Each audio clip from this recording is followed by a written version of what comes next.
That same day, 2 of Jesus' followers were walking to the village of Emmaus, 7 miles from Jerusalem. As they walked along, they were talking about everything that had happened. And as they talked and discussed these things, Jesus himself suddenly came and began walking with them. But God kept them from recognizing him. He asked them, "What are you discussing so intently as you walk along?" They stopped short, sadness written across their faces. Then one of them, Cleopas, replied, "You must be the only person in Jerusalem who hasn't heard about all of the things that have happened there in the last few days." "What things?" Jesus asked. "The things happened to Jesus, the man from Nazareth," they said. "He was a prophet who did powerful miracles, and he was a mighty teacher in the eyes of God and all the people. But our leading priests and other religious leaders handed him over to be condemned to death, and they crucified him. We had hoped that he was the Messiah who would come to rescue Israel. And this all happened 3 days ago." Then some of the women from our group of followers were at his tomb early in the morning, and they came back with an amazing report. They said that his body was missing, and that they had seen 2 angels who told them that Jesus is alive.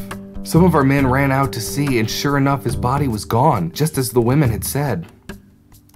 Then Jesus said to them, "You foolish people! You find it so hard to believe all of the things the prophets wrote in the scriptures? Wasn't it predicted the Messiah would have to suffer all of these things before entering his glory?"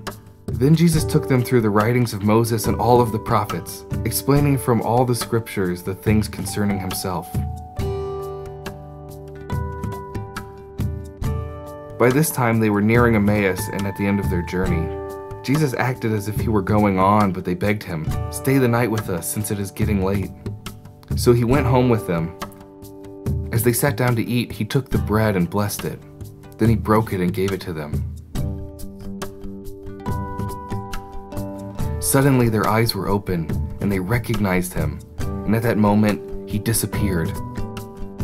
They said to each other, "Didn't our hearts burn within us as he talked to us on the road and explained the scriptures to us?"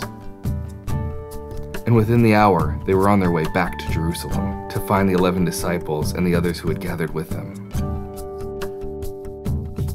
This is the word of God for the people of God. Thanks be to God.